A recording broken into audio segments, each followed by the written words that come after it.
3 questions to ask yourself every morning. And answering these questions can have a profound effect on your life. That's what we'll cover in this episode of the Affirmation Meditation Podcast. Welcome. I'm your host, Bob Baker. And wherever you're listening to this, could be Spotify, Apple, or somewhere else, go ahead and hit subscribe or follow so you get notified of all the new episodes I post, at least one a week. So about 3 episodes back, I talked about a new practice that I added to my morning routine, specifically regarding journaling, and a series of questions that I asked myself that were revealing some pretty surprising things. That one was Season 2, Episode 2, and what you're listening to now is Season 2, Episode 6. If you want to go back and listen to that one, great, but it's not required to fully get what I'm about to talk to now. So basically, I have been journaling off and on for decades, especially as part of a morning routine. I probably first was introduced to this concept of journaling through the book The Artist's Way by Julia Cameron.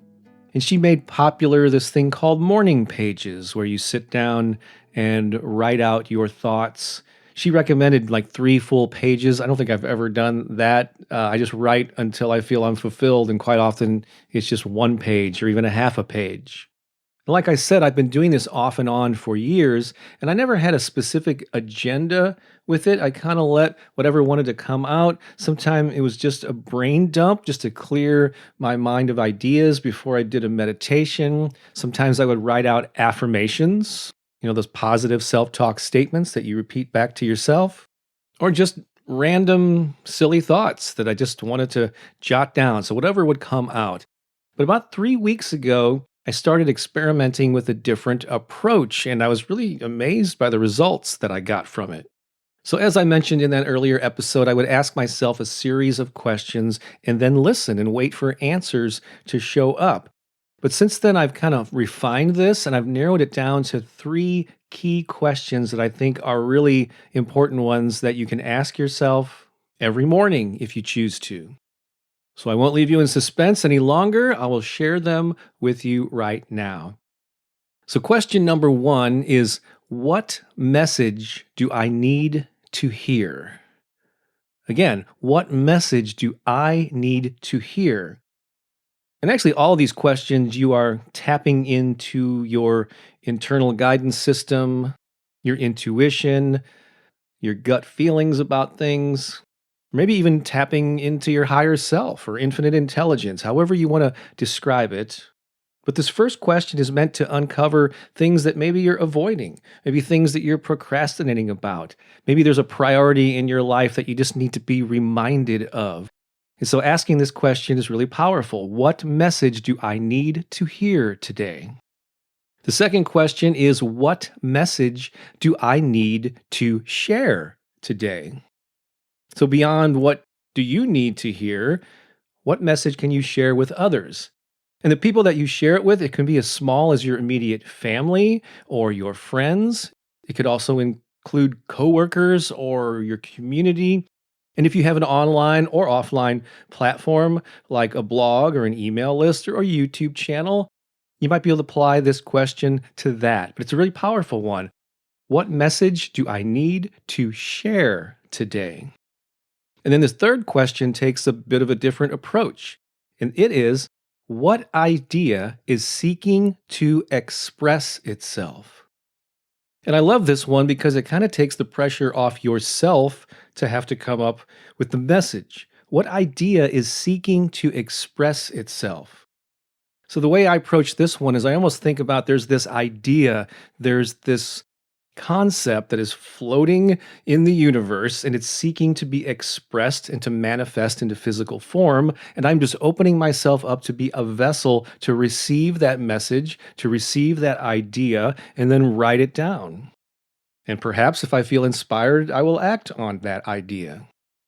So I think each of these questions kind of hits it from a different angle, and some of the answers that I got in my journaling practice were pretty profound. And I'll share one of those with you toward the end of the episode. But here's what I suggest that you do after you ask each question. And basically, you're just going to sit in silence and listen. See what comes up when you ask each question. Sometimes things will come immediately, sometimes things will come slowly, and sometimes they don't come at all. And if they don't, that is all right. Don't force it. Don't be disappointed if you don't get some profound answer. Just ask the question and listen.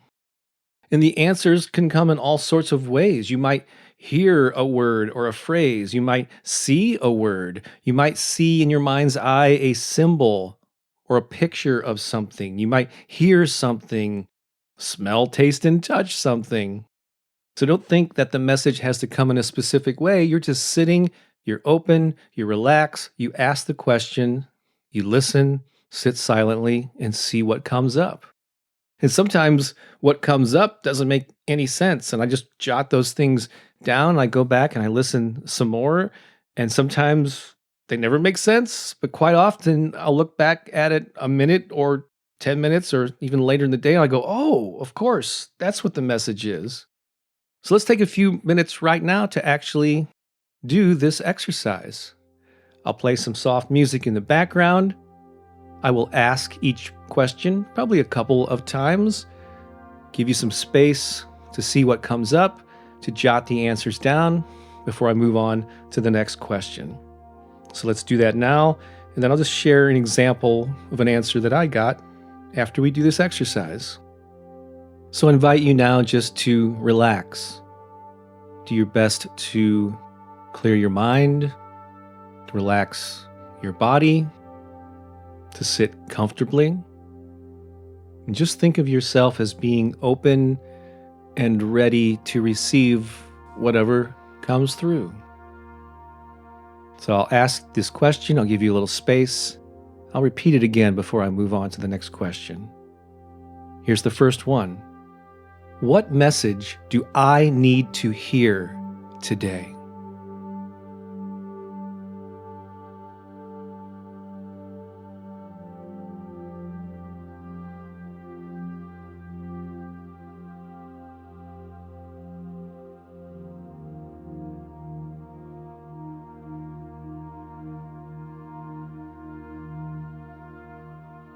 I'll ask it again.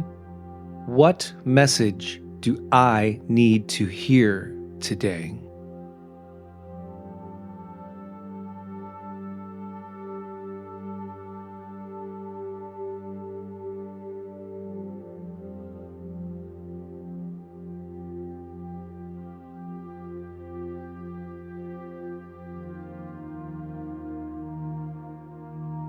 If you received an answer in whatever form, go ahead and jot that down now.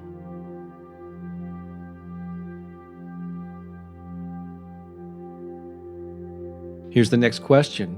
What message do I need to share today?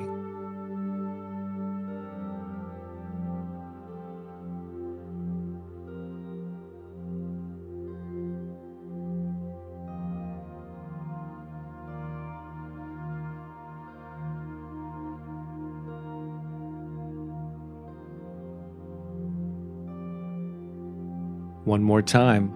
What message do I need to share today?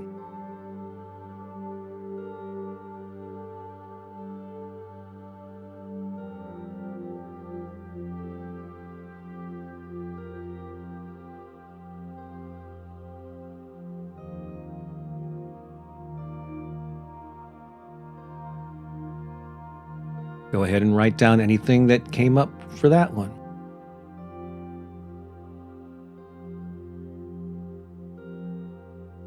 And the third one, where you are simply a vessel that's open for a message to come through, the question is, what idea is seeking to express itself?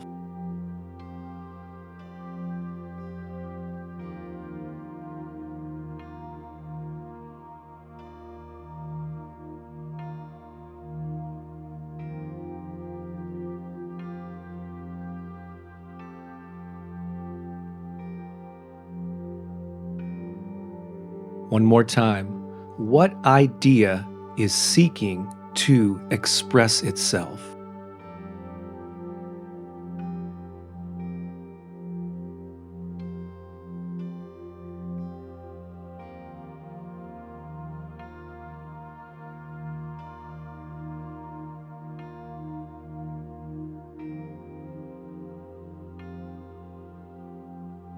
And go ahead and write down anything that came up with that question.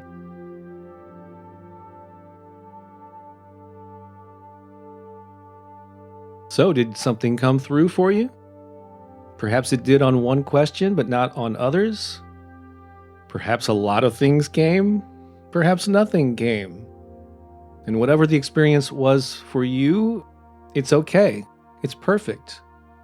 I suggest you try it again tomorrow and the next day, because you'll get different messages different times that you ask them. So before I wrap up this episode, I just want to share just one example of some of the things that came through for me. And this is when I asked the question, what message do I need to share today? So I asked the question, and immediately in my mind's eye, I saw peanut shells. You know those peanuts that you buy at a bag or you buy at the ball game, and they come inside the shells that you crack open and you eat the peanuts that are inside. And it's weird because I never buy those things. I mean, we have an assortment of nuts in the house at all time. And if they are peanuts, they're already out of the shell in a jar. So this was weird that this particular image came up. And then that was immediately followed by an image of a box of Cracker Jacks, which I haven't purchased in years. I guess I ate them at times when I was a kid. I think they're still around. I know there are peanuts as part of the ingredients of this sugary treat. And at first I'm like, what the heck does this mean? Then I started thinking, well, to eat peanuts that are shelled, you obviously have to crack open the shell to get to the goodie that you want on the inside. Aha. So that's like a metaphor or an analogy for personal growth, is it not? Sometimes we go through life with this shell around us. It can be a shell that we display to the world, also a shell that defines us through our self-image and how we identify ourselves. And quite often, to get to the goodness that's within each of us, we got to crack open that shell and let the goodness out. I said, oh, that's really cool. I like where this is going with the shelled peanuts. But what about the Cracker Jack box? And then I realized with Cracker Jacks, you eat the snack that's inside, and usually at the bottom of a box, what is it? There's a prize inside. Oh my God. The analogy just continued with the silly notion of Cracker Jacks. And you have to open the box and clear out the contents to get to the prize that's inside. And it all became crystal clear for me. We all have a prize inside of us. We all have a gift within us. And so often, when we try to improve ourselves or get over a rough patch, we're looking outside of ourselves. We're looking in the exterior world for a solution, for something to rescue us, when all the while, the prize is inside. The goodie is within us, and we just need to crack the shell, open the box, and let that thing out. Pretty cool, huh? So that's just one example of some symbols and answers that came to me when I asked these questions. So I encourage you to do the same thing. Another thing I want to encourage you to do, if you don't already, is go to my YouTube channel. Just go to YouTube while you're logged into your account there and search for Bob Baker Affirmations. I post at least 2 or 3 new videos every week. That's the place where all my newest recordings are posted first. And subscribe to the channel while you're there. And I also have at least 13 albums, digital albums of this material on Spotify and Apple and pretty much all of the streaming music sites. But to find those, just search for my artist name with those albums, which is Bob Baker's Inspiration Project. So there's all sorts of ways to be able to consume this inspirational material. I want to get it into the ears of as many people as possible around the world, so that more and more people like you can benefit from it. And I sincerely hope that you are. Thanks for listening. I'll be back again next week with another episode of the podcast. Until then, so long for now.